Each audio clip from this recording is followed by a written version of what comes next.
السلام علیکم ناظرین، TNN ٹی وی کے نیوز بلیٹن کے ساتھ میں ہوں بشرا خان۔ سب سے پہلے شامل کریں گے نیوز ہیڈ لائنز۔ مسئلہ کشمیر پر دنیا اپنی ذمہ داری سے آنکھیں نہیں چرا سکتی۔ نگراں وزیر اعظم کا کہنا ہے کہ کشمیر دنیا کا ایک ایسا خطہ ہے جہاں سب سے زیادہ قابض فوج تعینات ہے۔ اقوام متحدہ کی سلامتی کونسل کی قراردادوں پر عمل درآمد کروانا ہوگا۔ اسلام آباد ہائی کورٹ سائفر کیس میں چیئرمین PTI کی درخواست ضمانت مسترد۔ وکیل چیئرمین PTI کا کہنا ہے کہ چیئرمین PTI نے چیف جسٹس اسلام آباد ہائی کورٹ پر عدم اعتماد کر دیا۔ آئندہ کوئی درخواست چیف جسٹس اسلام آباد ہائی کورٹ کو نہیں سننے دیں گے۔ PTI رہنماؤں کی مولانا فضل الرحمان سے ملاقات۔ اسد قیصر کا کہنا ہے کہ یہ کوئی سیاسی بیٹھک تھی اور نہ ہی سیاست پر کوئی بات ہوئی۔ ملاقات کا مقصد مولانا فضل الرحمان کے خوش دامن کے انتقال پر تعزیت کرنا تھا۔ ظفر وال سیکٹر پر بھارتی فورسز کی بلا اشتعال فائرنگ۔ پاکستانی فورسز کا بروقت کارروائی کرتے ہوئے بھارتی جوہریت کا بھرپور جواب۔ کوڈ کاپٹر ڈرون کی دراندازی کی بھارتی کوشش کو ناکام بنا دیا۔ Lahore high court Rawalpindi bench میں شیخ رشید کی گرفتاری کے خلاف درخواست پر سماعت۔ CPO میرے ملزم ہیں، میں فی سبیل اللہ انہیں معاف کرتا ہوں۔ مجھے گرفتار پولیس نے کیا اور بدنام دوسرے لوگوں کو کیا گیا۔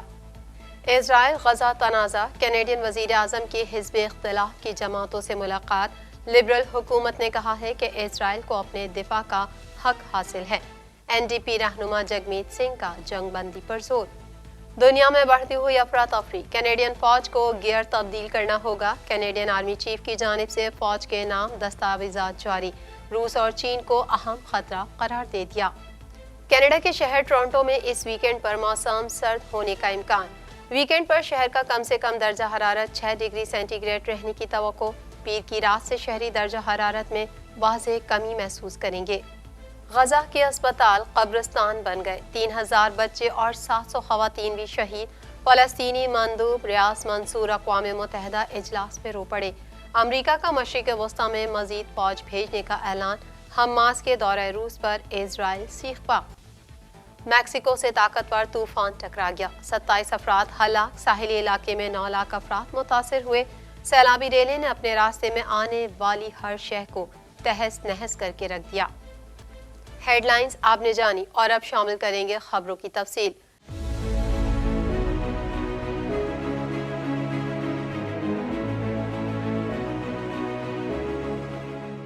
1.25 کروڑ کی آبادی پر مشتمل کراچی میٹروپولیٹن سٹی میں صحت کے حوالے سے ہسپتال تو بہت، لیکن فزیوتھراپی سینٹر نایاب ہیں۔ الحمدللہ ہم نے اس کمی کو پورا کرتے ہوئے گلستان جوہر میں زبیداس فزیوتھراپی سینٹر کا آغاز کر دیا ہے۔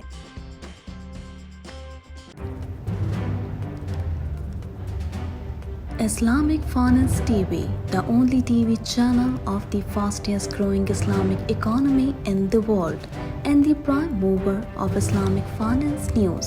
Follow us on our social media handles and watch our reports and educational program at www.islamicfinancetv.com. For advertisement, please contact us at islamicfinancetv@gmail.com.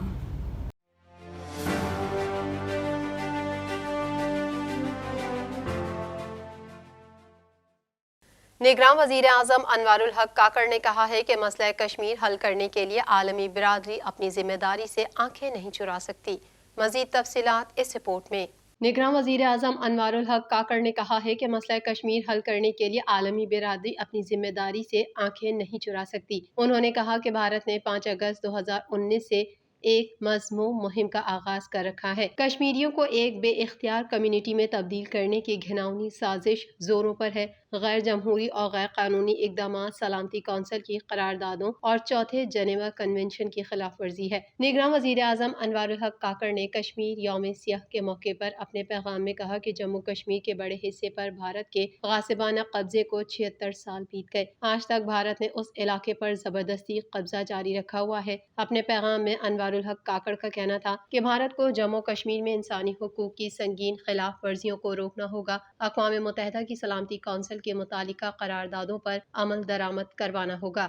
انوار الحق کاکڑ کا کہنا تھا کہ کشمیر دنیا کا ایک ایسا خطہ ہے جہاں سب سے زیادہ قابض فوج تعینات ہے۔ کشمیری عوام کے حقیقی نمائندے برسوں سے غیر معینہ مدت تک پابند سلاسل ہیں۔ 3 دہائیوں میں ہزاروں بے گناہ کشمیری مرد، خواتین اور بچے بھارتی بربریت کے ہاتھوں اپنی جانیں گنوا چکے ہیں۔ انہوں نے کہا کہ بھارت کشمیریوں کی حق کے خود ارادیت کی جدوجہد کو دبانے میں ناکام رہا ہے۔ مشرق وسطیٰ کی صورتحال سے واضح ہے، عرصہ دراز سے حل طلب تنازعات عالمی امن کے لیے مسلسل خطرہ ہیں۔ عالمی برادری اب اپنی ذمہ داری سے آنکھیں نہیں چرا سکتی۔ بھارت کو 5 اگست 2019 کے یک طرفہ اور غیر قانونی اقدامات واپس لینا چاہیے۔ نگراں وزیر اعظم نے مزید کہا کہ پاکستان ہمیشہ کی طرح اپنے کشمیری بھائیوں کے ساتھ شانہ بشانہ کھڑا ہے۔ پاکستان کشمیریوں کے ناقابل تنسیق حق کے خود ارادیت کے حصول کے لیے ان کی منصفانہ جدوجہد کے لیے اپنی مکمل اخلاقی، سفارتی اور سیاسی حمایت جاری رکھے گا۔ اسلام آباد ہائی کورٹ نے چیئرمین پی ٹی آئی کی سائفر کیس میں درخواست ضمانت مسترد کر دی۔ مزید جانیں گے اس رپورٹ میں۔ اسلام آباد ہائی کورٹ نے چیئرمین پی ٹی آئی کی سائفر کیس میں درخواست ضمانت مسترد کر دی۔ چیف جسٹس اسلام آباد ہائی کورٹ عامر فاروق نے عمران خان کی درخواست ضمانت پر محفوظ فیصلہ سنا دیا، جس کے مطابق عدالت نے چیئرمین پی ٹی آئی اور سابق وزیر اعظم عمران خان کی سائفر کیس میں درخواست ضمانت مسترد کر دی۔ علاوہ ازیں عدالت نے چیئرمین پی ٹی آئی کی اخراج مقدمہ کی درخواست بھی خارج کر دی۔ پروسیکیوٹر نے کہا کہ اس جرم کی سزا 14 سال قید یا سزائے موت بنتی ہے۔ سیکریٹ ڈاکومنٹ پبلک کرنے پر بطور وزیر اعظم آئین کے آرٹیکل 248 کے تحت استثناء حاصل نہیں۔ دوران سماعت دلائل کے دوران ایف آئی اے کے اسپیشل پروسیکیوٹر کا کہنا تھا کہ یہ ایک ایسا کیس ہے جس میں جرم کا ارتکاب کر کے اسے ملزم کی جانب سے تسلیم بھی کیا گیا۔ چیئرمین پی ٹی آئی نے سائفر کی معلومات پبلک تک پہنچائیں جس کے وہ مجاز نہ تھے۔ یہ سائفر ایک سیکریٹ ڈاکومنٹ تھا جس کی معلومات پبلک نہیں کی جا سکتی تھیں۔ چیئرمین پی ٹی آئی کے وکیل نے کہا کہ ان کے موکل نے کوئی اعتراف جرم نہیں کیا۔ انہوں نے پبلک کو کوئی سائفر نہیں دکھایا بلکہ علامتی طور پر ایک کاغذ لہرایا تھا۔ واضح رہے کہ اسلام آباد ہائی کورٹ نے فریقین کے دلائل سننے کے بعد 16 اکتوبر کو فیصلہ محفوظ کیا تھا، جسے آج چیف جسٹس اسلام آباد ہائی کورٹ نے سنا دیا۔ چیئرمین پی ٹی آئی اس وقت سائفر کیس میں جوڈیشل ریمانڈ پر اڈیالہ جیل میں قید ہیں۔ ہائی کورٹ اس سے قبل سائفر کیس کا ٹرائل روکنے کی درخواست بھی مسترد کر چکی ہے۔ بعد ازاں اسلام آباد ہائی کورٹ کے چیف جسٹس عامر فاروق نے سائفر کیس میں عمران خان کی درخواست ضمانت اور مقدمہ اخراج کی درخواستیں مسترد کرنے کا تفصیلی فیصلہ جاری کر دیا۔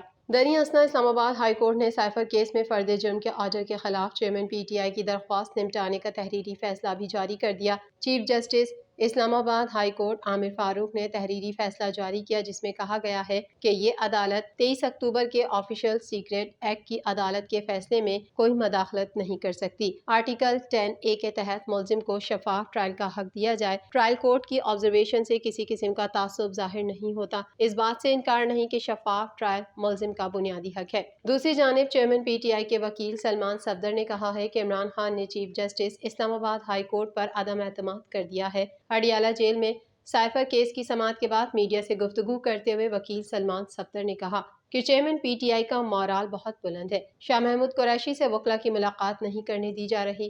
جب سائفر سلامتی کمیٹی میں آیا اور ڈی کوڈ ہوا تو پھر سیکریٹ کیسے رہ گیا؟ انہوں نے کہا کہ چیئرمین پی ٹی آئی کی ضمانت مسترد ہونا کوئی اچنبھے کی بات نہیں۔ چیئرمین پی ٹی آئی نے چیف جسٹس اسلام آباد ہائی کورٹ پر عدم اعتماد کر دیا ہے۔ ہماری دونوں درخواستیں مسترد ہو گئیں۔ آئندہ کوئی درخواست چیف جسٹس اسلام آباد ہائی کورٹ کو نہیں سننے دیں گے۔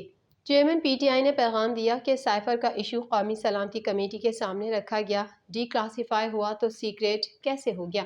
سپریم کورٹ کا فیصلہ ہے، ملزم کے خلاف اہم ثبوت کا اسے علم ہونا چاہیے۔ انہوں نے کہا کہ نظر آ رہا ہے کہ جج صاحب کیا کرنا چاہ رہے ہیں، تمام تحفظات کو سپریم کورٹ کے پاس لے کر جا رہے ہیں۔ عمران خان کا پیغام ہے کہ آفیشل سیکریٹ تھا ہی نہیں، یہ ملک کے اندرونی معاملات میں مداخلت تھی۔ سابق اسپیکر قومی اسمبلی اسد قیصر نے کہا ہے کہ مولانا فضل الرحمان سے ملاقات میں چیئرمین پی ٹی آئی اور پارٹی کی مرضی شامل تھی، مگر یہ کوئی سیاسی بیٹھک تھی اور نہ ہی سیاست پر کوئی بات ہوئی۔ مزید تفصیلات اس رپورٹ میں۔ سابق اسپیکر قومی اسمبلی اسد قیصر نے کہا ہے کہ مولانا فضل الرحمان سے ملاقات میں چیئرمین پی ٹی آئی اور پارٹی کی مرضی شامل تھی، مگر یہ کوئی سیاسی بیٹھک تھی اور نہ ہی سیاست پر کوئی بات ہوئی۔ پاکستان تحریک انصاف کے وفد نے جے یو آئی اور پی ڈی ایم سربراہ مولانا فضل الرحمان سے ملاقات کی، جس میں پی ڈی ایم طرز پر نیا سیاسی اتحاد بنانے پر غور کیا گیا۔ تفصیلات کے مطابق پی ٹی آئی وفد کی مولانا فضل الرحمان کی رہائش کا آمد ہوئی۔ وفد میں اسد قیصر، علی محمد خان اور بیرسٹر سیف شامل تھے۔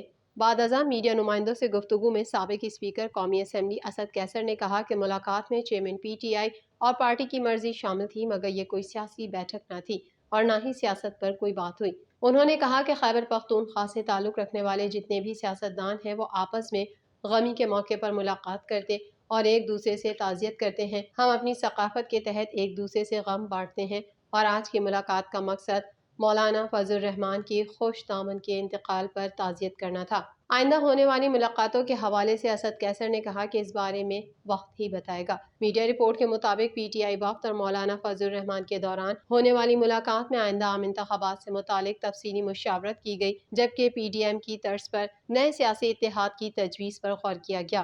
انتخابات میں تمام سیاسی جماعتوں کے لیے مساوی مواقع کے لیے سیاسی جدوجہد پر اتفاق کیا گیا۔ مولانا فضل الرحمان نے پی ٹی آئی وفد سے یقین دہانی مانگ لی۔ ذرائع نے بتایا کہ مولانا فضل الرحمان نے کہا کہ سیاسی اتحاد کے لیے مکمل مینڈیٹ لے کر آئیں۔ اندرونی ذرائع یہ بھی بتاتے ہیں کہ تحریک انصاف کے وفد نے نئے سیاسی اتحاد پر چیئرمین پی ٹی آئی سے مشاورت کے لیے وقت مانگ لیا، جبکہ نئے سیاسی اتحاد میں پیپلز پارٹی سمیت دیگر جماعتوں کو شامل کرنے پر بھی غور کیا گیا۔ پاکستانی فورسز نے بروقت کارروائی کر کے کواد کاپٹر ڈرون کی دراندازی کی بھارتی کوشش کو ناکام بنا دیا۔ مزید جانیں گے اس رپورٹ میں۔ ظفر وال سیکٹر سیالکوٹ ورکنگ باؤنڈری پر بھارتی فورسز نے بلا اشتعال فائرنگ کی ہے۔ پاکستانی فورسز نے بروقت کارروائی کر کے کواد کاپٹر ڈرون کی دراندازی کی بھارتی کوشش کو ناکام بنا دیا۔ بھارتی فورسز نے کواد کاپٹر کی دراندازی کی ناکامی کو کور کرنے کے لیے پاکستانی پوسٹوں پر بلا اشتعال فائرنگ شروع کر دی۔ پاکستانی فورسز نے بروقت کارروائی کرتے ہوئے بھارتی جوہریت کا بھرپور جواب دیا۔ بھارتی فورسز نے ظفر وال سیکٹر سیالکوٹ ورکنگ باؤنڈری پر سیز فائر کی کھلم کھلا خلاف ورزی کرتے ہوئے بلا اشتعال فائرنگ کی۔ بھارتی فورسز نے سیز فائر کی خلاف ورزی کرتے ہوئے پہلے ظفر وال سیکٹر میں کواد کاپٹر ڈرون کی دراندازی کی کوشش کی۔ پاکستانی فورسز نے بروقت کارروائی کرتے ہوئے بھارتی جوہریت کا بھرپور جواب دیا۔ واضح رہے کہ اگست میں بھی بھارتی فوج نے ایل او سی کی نکیال سیکٹر میں بلا اشتعال فائرنگ کر کے شہریوں کو نشانہ بنایا تھا۔ فائرنگ کے نتیجے میں کوٹلی کا 60 سالہ شہری غیاث شہید ہو گیا تھا۔ سابق وزیر داخلہ شیخ رشید نے راولپنڈی میں میڈیا سے گفتگو کرتے ہوئے کہا کہ میری گرفتاری کے پیچھے سی پی او راولپنڈی کا چہرہ چھپا ہے۔ مزید جان لیتے ہیں اس رپورٹ میں۔ Lahore high court Rawalpindi bench میں شیخ رشید کی گرفتاری کے خلاف درخواست پر سماعت ہوئی۔ جسٹس صداقت علی خان کی عدالت میں پیش ہو کر شیخ رشید نے بیان دیا کہ سی پی او اور یہ سب میرے ملزم ہیں، میں فی سبیل اللہ انہیں معاف کرتا ہوں۔ شیخ رشید احمد کے عدالت میں دیے گئے بیانات کے بعد عدالت نے درخواست نمٹا دی۔ علاوہ ازیں سابق وزیر داخلہ شیخ رشید نے راولپنڈی میں میڈیا سے گفتگو کرتے ہوئے کہا کہ میری گرفتاری کے پیچھے سی پی او راولپنڈی کا چہرہ چھپا ہے۔ شیخ رشید نے کہا کہ مجھے گرفتار پولیس نے کیا اور بدنام دوسرے لوگوں کو کیا گیا، ہمارے گھر کے ملازم، خواتین اور بچوں تک کو نہیں چھوڑا گیا۔ انہوں نے کہا کہ پٹیشن میں جو کچھ لکھا گیا تھا وہ بالکل درست ہے۔ مزید خبریں بھی بلیٹن کا حصہ ہوں گی اس بریک کے بعد۔